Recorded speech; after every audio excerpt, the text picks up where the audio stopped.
you suspect that the US government is lying to you about the true nature and purpose of its activities in the Middle East and throughout the world, you are not alone. Geopolitical expert and investigative journalist Jake Morphonios will guide you through the labyrinth of mainstream media lies and government gaslighting. Sit back and get ready to learn. This is the Blackstone Intelligence Network.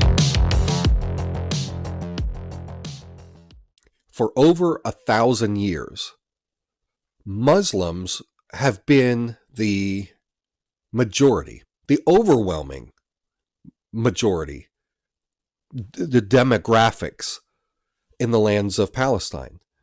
This is widely accepted fact by historians, including among Jewish scholars. Let me put up a chart here as we go through.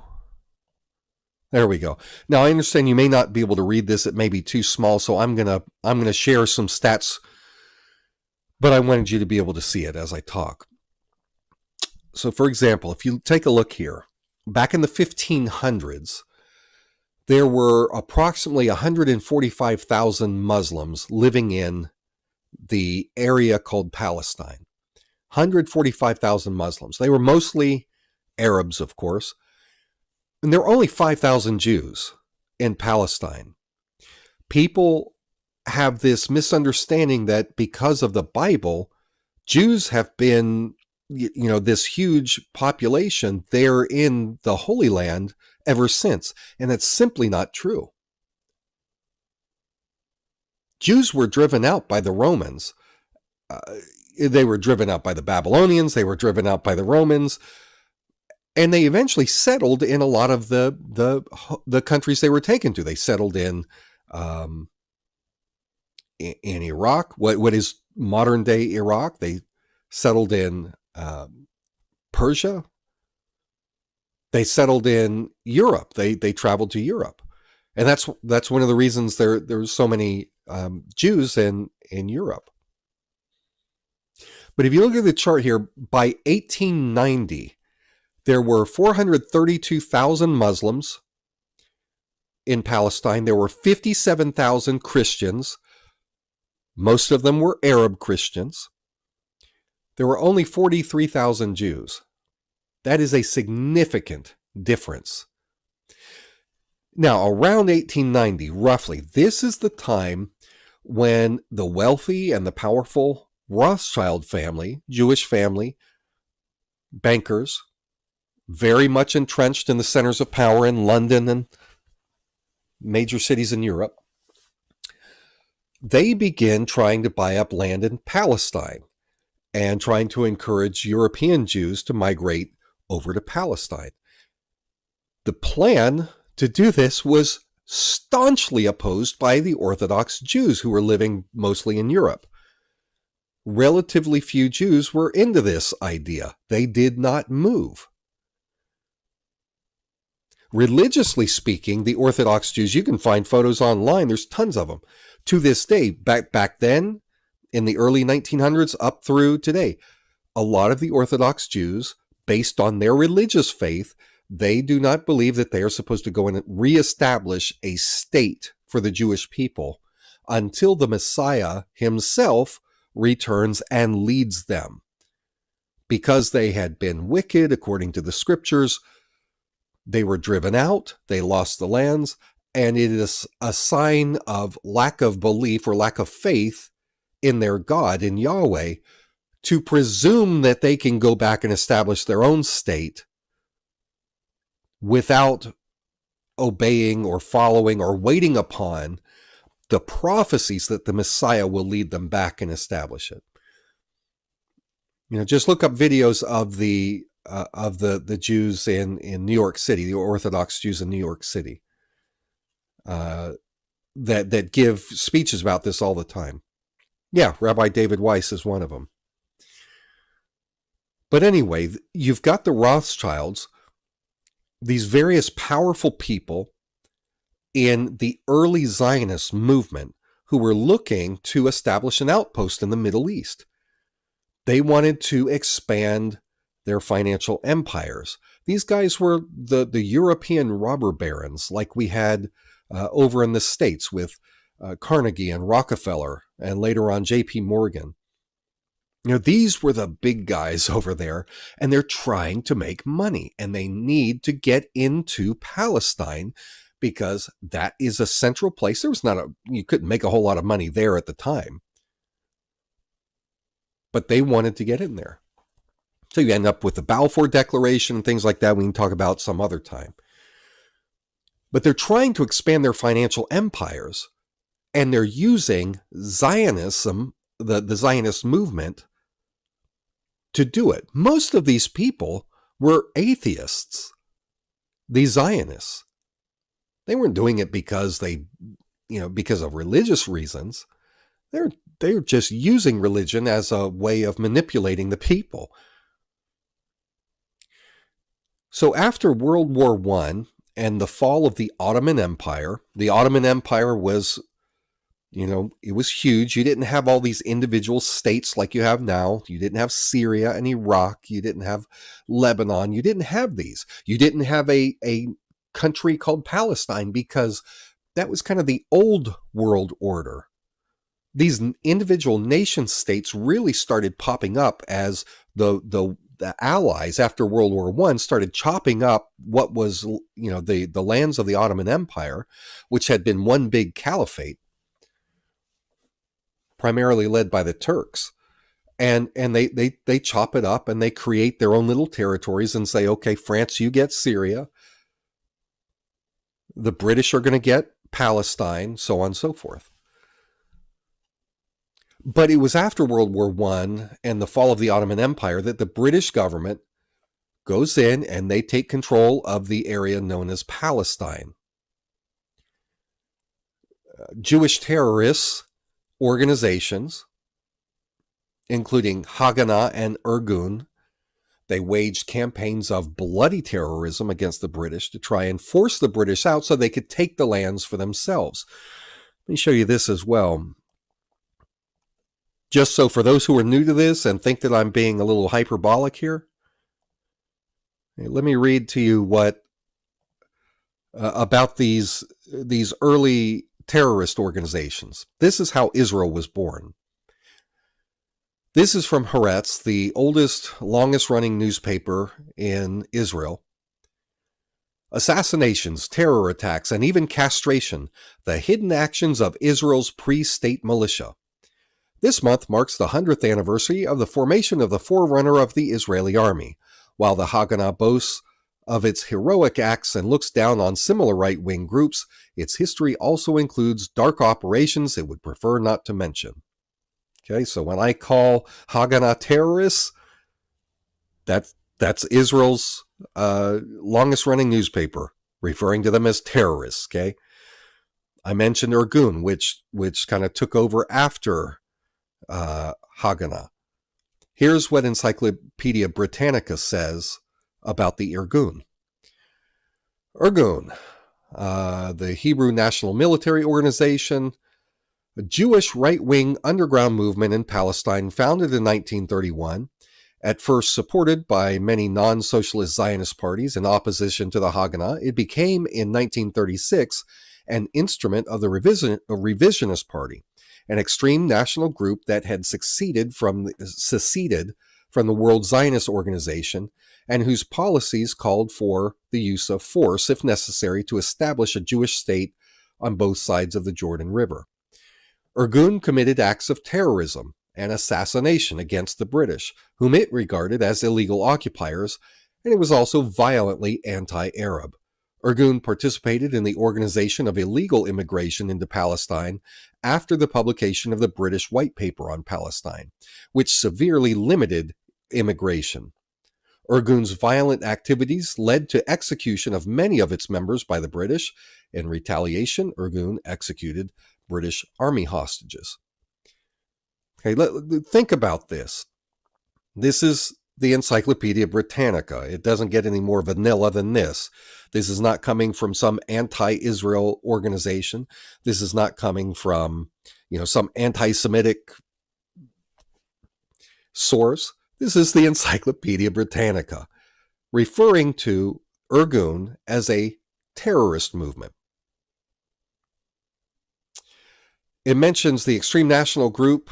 It was an instrument of the revisionist party, an extreme national group that had pulled away from the World Zionist Organization. You know who one of the heads of that new revisionist party was? Benjamin Netanyahu's father was the head of it. Netanyahu's father was a freaking terrorist.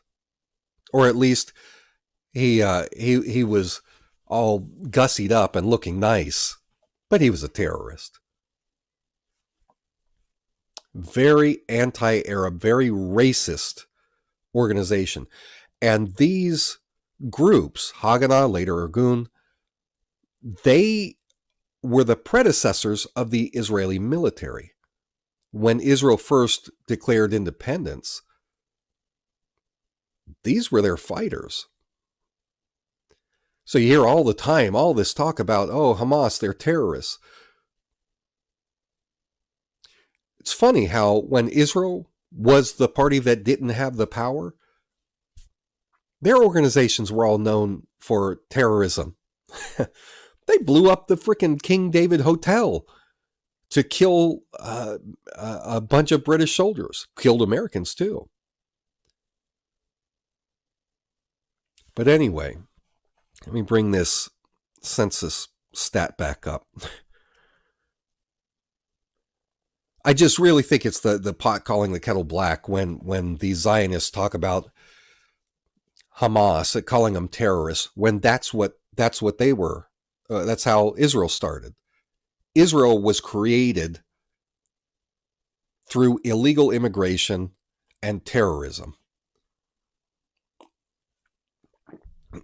Anyway, so as these immigrants are moving in, as the Rothschild programs are and other Zionist programs are really pushing to try and get as many Jews to move into Palestine as possible, you get these Zionists moving in. They're trying to buy the lands from the Arab natives, but the landowners didn't want to sell their properties.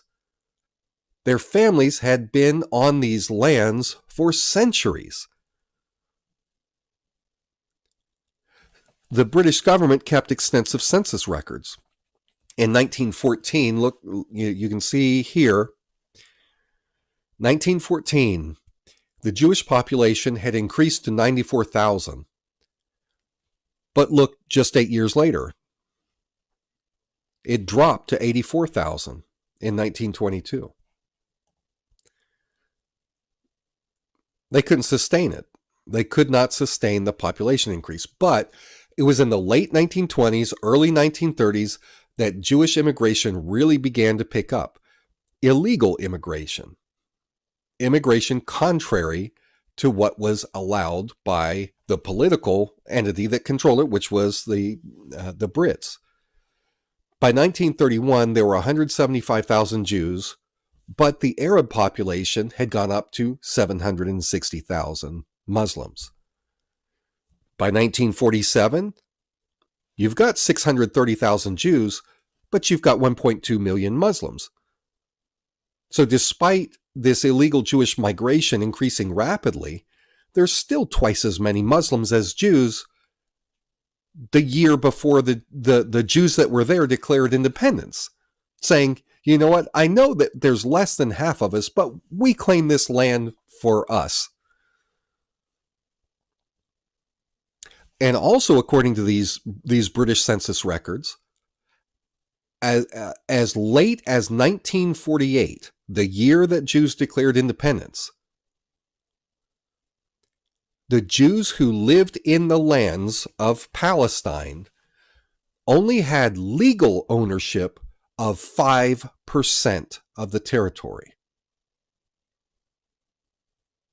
because the Arabs wouldn't sell the land to them. They didn't want to. People should not have to sell their property if they don't want to. But since it's clear that the European Jews flooding into Palestine were not going to be able to get the locals to sell the land, the Jews decided they were going to take control of it by force.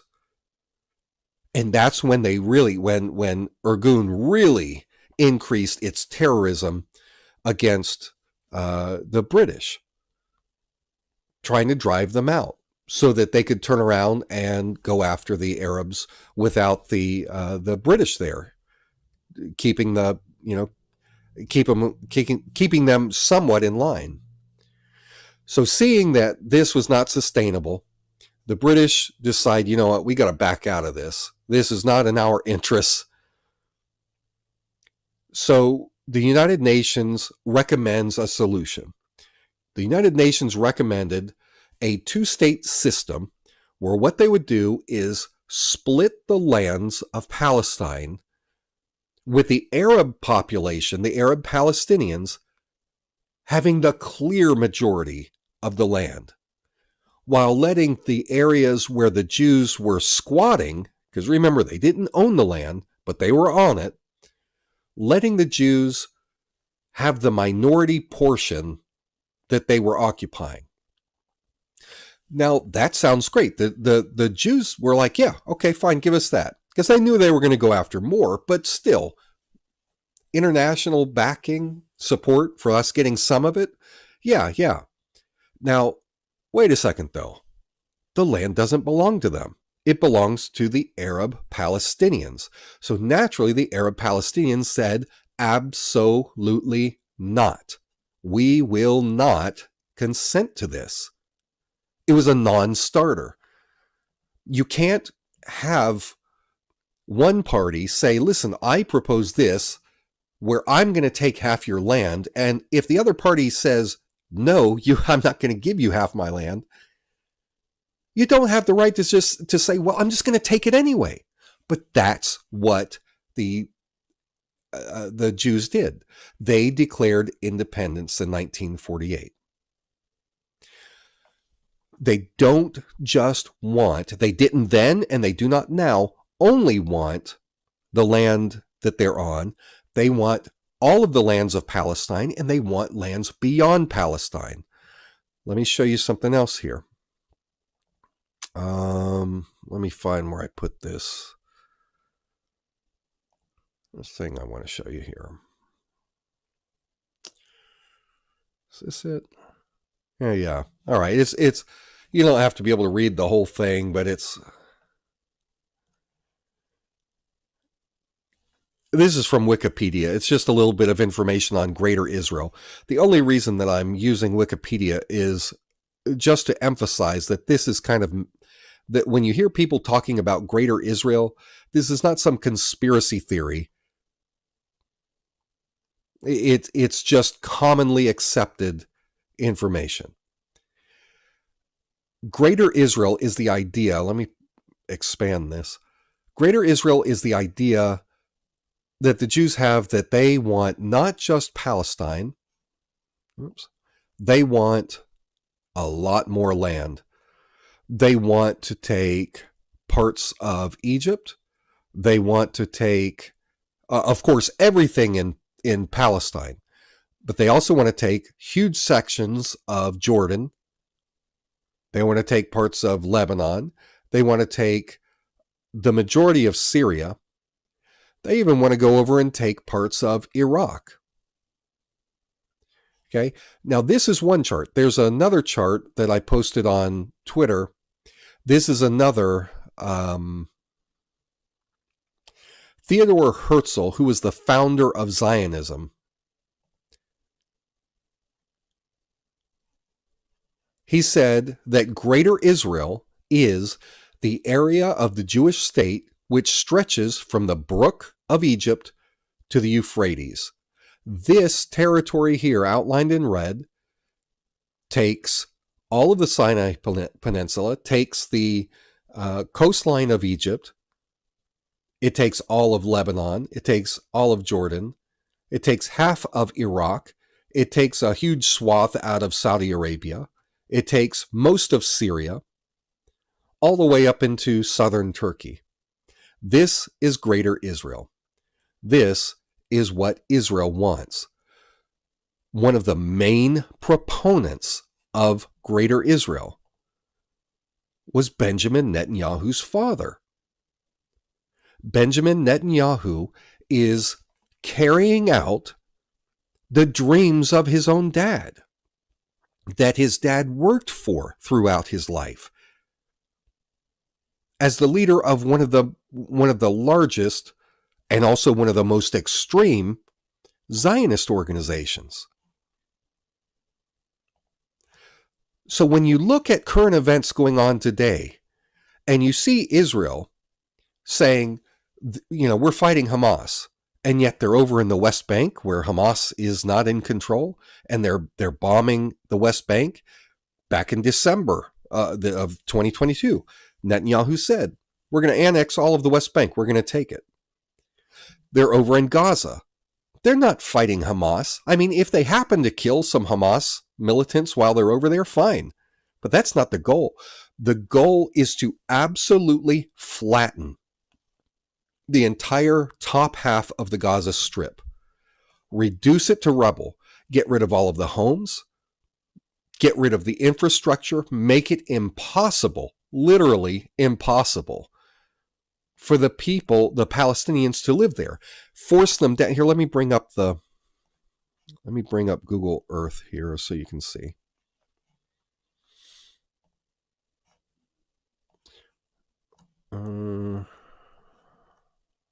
Okay. All right. And one thing that's ironic about Israel going after the Gaza Strip, even in the Bible, this is one area that Israel, in all of its history, never conquered. The Philistines were here. You've heard of Goliath, the Philistines. Israel could never, not under David, Solomon, all the future kings, they never conquered Philistia, which is what the region is named after. Philistine, Palestine, that's where the word comes from. But anyway, the goal here is to cut the top half of Gaza off, reduce it to rubble. The reason that they're ordering over and over and over, trying to get the civilians to go down into the south, is so that they can just demolish everything up here so it's uninhabitable. They're saying, oh yeah, move into the south and you'll be safe there. That's bullcrap. Down here, the only crossing is at Rafah. The only way out of the Gaza Strip into Egypt is right here in Rafah. The Rafah crossing. The goal is to force, you've got roughly 2 million, little over 2 million Palestinians living in the Gaza Strip. They have forced about 1 million of them, over 1 million, out of the top down into the south. Stage 2 is going to be to open Rafah crossing, which the Egyptians right now are keeping closed because they don't, they're one of the reasons they don't want the refugees flooding in, because they've already got so many Palestinian refugees in Egypt. But Israel will open this up and bomb the southern half and force them to leave and flee as refugees into Egypt. And then Israel will claim the entire territory for itself. I don't have it at my fingertips. Let me look here and see. I'm going to look at my Twitter feed. There was a letter, WikiLeaks. Oh yeah. Here we go. Let me go back over here. So WikiLeaks put something out today. Verified document from Israeli Military of Intelligence on October 13th. This is a week after the Hamas attacks. Suggests forced displacement of Gaza civilians to Egypt would, quote, yield positive and long-term strategic results. So this is a leaked document that shows that the goal of Israel is not trying to get rid of Hamas for some self-defense. It's to push everybody down south and then push them even further into Egypt so that they can have the whole Gaza Strip. That's what it's about.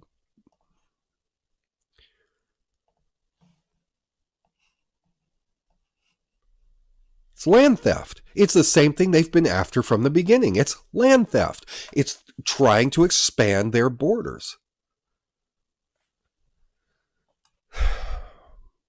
But the average American, the average whoever, doesn't know this because it's a very complicated history. There's a lot that has gone on there.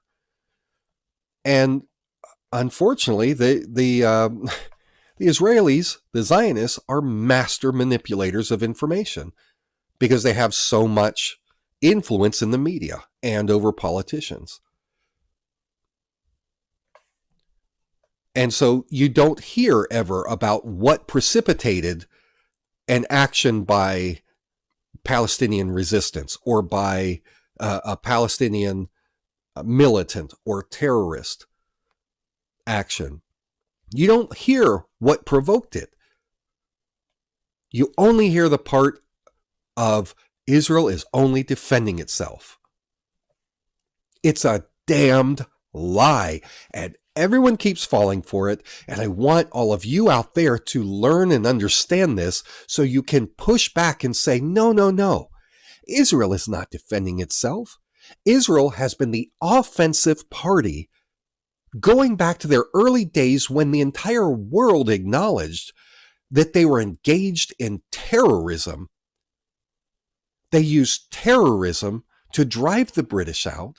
They used terrorism to steal the lands from the Palestinians to begin with. And they have used state terrorism ever since to suppress the population, to keep them in abject poverty, and to ethnically cleanse the lands in degrees over time so that they can take more and more land. Israel's not just bombing Gaza, they're bombing Syria. They, in 1982, no. Yeah, it was 1982 they killed 20,000 people. Most of them were Palestinian refugees, or a lot of them were, in southern Lebanon.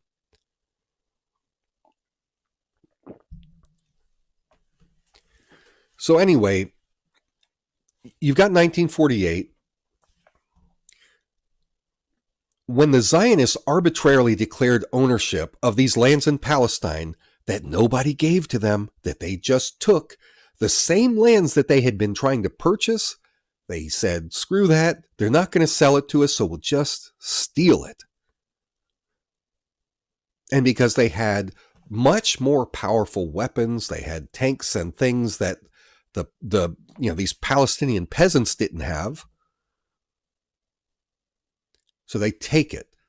They mobilize their terror network. They use their new state military, which was essentially just, basically, if ISIS overthrew Syria and then said, we now have a military and it's all ISIS fighters, well, you could say, sure, it's a state military, but if it's the same people that were committing the acts of terrorism before they got their self-declared statehood, they're still terrorists. I don't care what anyone says. The members of the Israeli military, they are engaged in terrorism. But anyway, when the Zionists do this, when they go and gobble up these lands and drive the Palestinians off, the surrounding Arab nations tried to stop them. But Israel succeeded in a partial ethnic cleansing of Palestine. They slaughtered massive numbers of Palestinian civilians. They sent close to 1 million of them fleeing out of Palestine, where they live, them and their children and their children's children are living in refugee camps in Egypt. They live in refugee camps in Jordan, in Lebanon, and Syria. Now, fortunately for the Palestinians, even though Israel took control of 500 of their towns and villages in that initial push to try and take all the land, fortunately, the Arab coalition stopped Israel from taking it all. You can find Jake on YouTube under the channel name Blackstone Intel. To support his fight in the global information war, you can make a donation at PayPal, Buy Me a Coffee, or Patreon. Each account is under the name Blackstone Intel. You can also send a check or money order to Jake Morphonios, P.O. Box 1333, Kernersville, North Carolina, 27285. Your support would really mean a lot.